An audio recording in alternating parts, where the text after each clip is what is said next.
Just when you thought I had enough projects, guess what? I bought another project.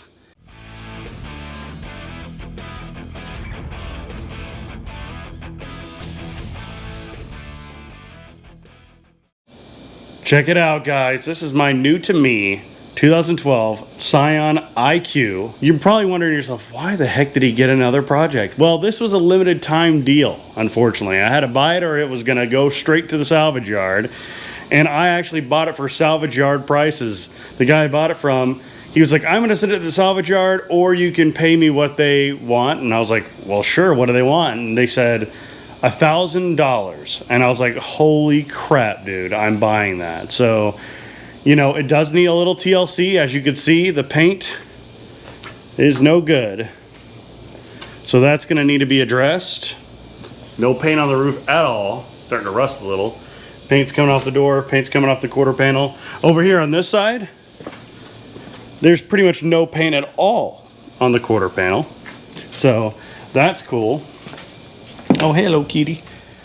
Check out the interior. Look at this thing. Ooh, needs a new fender, by the way. The cat's like, ooh, I want to make myself at home in here. As you can see, it's pretty roomy in here. And I can't even believe it, but it has rear seats. And the cat loves them. So that's pretty sweet. I'm not going to shut you in there, cat. Another thing is it's not running on cylinder number 4. It's totally misfire. I checked it with the Arctic Diag 600S, said cylinder misfire number 4. And then there was another check engine light about the torque converter, something to do with the torque converter. So we'll have to figure out if that's resolved by going in and, you know, changing out that coil pack. I've got the coil packs right here. I actually bought 2 just in case. This is the old one. It doesn't look bad, but it is. And we've got a new one right here. And I bought 2 just in case, you know, I had another one that goes out on me. I have an extra one. And the cool thing about this is I only paid $15 for this coil pack. So I'm gonna throw this in there and we'll see if that number 4 cylinder misfire is taken care of. Because trying to drive this on 3 cylinders, you're going like 20 miles an hour up every hill. It's that bad. So I you know, when you lose a cylinder on an engine this small, it's only a 1.3, it's like losing everything, man. Like you might as well just not even have an engine at that point. So what we're gonna do is swap out that coil pack and then we'll see if it starts and sounds good. Check out this little hood, guys. Get the little hood rod there. And luckily enough, cylinder number 4 is the most accessible cylinder. I didn't even have to take all this out, the whole intake, which normally you would have to take the intake out to get to any of the other ones, but sure enough, I've got access to it. So I'm gonna throw this coil pack in there and we'll go from there. Got her all wrapped up, everything's put back together with the shiny new coil. You can kind of just barely see it above the radiator cap there. So moment of truth, I'm gonna go get the keys and we're gonna see if she starts up, but first we'll clear the codes. All right guys, I got my Top Don Arctic Diag 600S chilling in here with me and we're gonna wait for it to boot up. Got the codes cleared. Moment of truth. Let's see if it works. Fingers crossed that it runs on all 4. Well, I don't know. It still feels rough. Well, I'm gonna go see about taking this for a drive and we'll see if it does any better. I'm curious if the check engine light will pop back up or not, you know. Fingers crossed it doesn't. So a lot has happened since the last clip, guys. I've been driving this as my daily driver for like the last 2 weeks. I kind of got tied up and I didn't record the rest of the video. And man, this thing has been doing great this entire time. I've lost a little bit more paint since then. You can kind of see all the darker areas where I lost more paint. It's kind of crazy. So yeah, that's definitely going to be on the agenda. New paint for sure. So we're going to take it for a test drive and I've got Colin here, so he's going to be my cameraman. And you guys will get to see what it's like. All right, let's start her up. Starts up perfectly. No check engine lights. It's pretty nice. Let's go ahead and turn the AC on here. We gotta have AC. It's like 100 plus degrees out today. By the way, the turning radius on this is insane. Probably some of the most intense turning radius I've experienced. You can turn on a dime. So a few of the really cool things about this car that I like, of course the AC works, especially when you're in Oklahoma in the middle of the summer. None of my other cars have AC, so it's amazing. You know, AC is the best. Also, the radio is really great. Love the radio. I'm not going to play anything at the moment, but I really like it. The steering is extremely tight.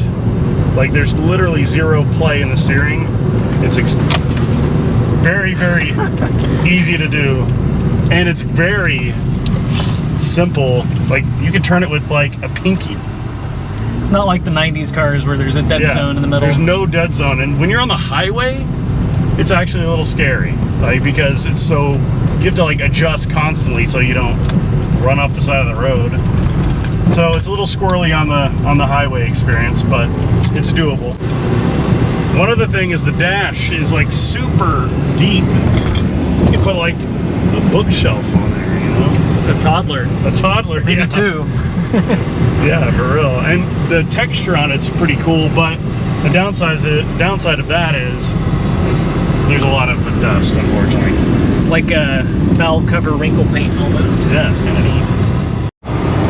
Another weird thing too, there's just lots of weird things on this car. The gauge cluster's odd. The little RPM gauge, tachometer, it's like tiny. The shape of this is like just a right eye. Yeah, kind of weird. The lid.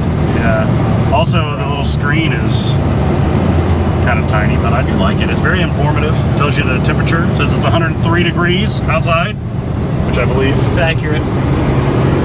But you can see it's very, very direct steering. So you got to be very careful when you're driving on the highway. Whenever I was driving it, I drove it down to Colin's house down in McAllister, and I had the back tires on the front. We didn't do a tire rotation, and the back tires are like totally bald. They're the back after we swapped them. Well, yeah, they're the back now. They were the front, and on the way down, dude, this car was scary to drive. Like, oh, because it kept like wanting to wobble, like a death wobble or something, and I'd have to like correct it, like, like basically to like stay straight. And we ended up doing the tire rotation, and now it's fine. So definitely need new tires, which I plan on doing. Just like that, we are back. Runs and drives great, no problems mechanically now. We just need to get a new paint job. Definitely let me know what color you want me to paint it. I'm thinking blue, but I want to hear what you guys think, because I don't want to paint it white. White's kind of a boring color. It's like the most common color there is, so definitely want to change it up. Another thing we've got is we got to get this fender replaced, which I actually have one ordered, and it's going to be on its way soon. And then, of course, the hubcap. So I'll get one of those ordered and put on as well. Well, that's it for this video, guys. Let me know what you think in the comments below, and I'll talk to you guys next time on Too Many Projects Garage. Check it out. I bought a Toyota Scion. Oh, fuck. All right, guys, I got my Top Don Arctic Diag, be my cameraman, and you guys will. Huh. Oh, this probably looks really suspicious to this Jeep. Well, I'm gonna go see about taking this for a drive, and we'll see if it does any better. That did the trick. That fixed it. That was the whole problem. It drives great now.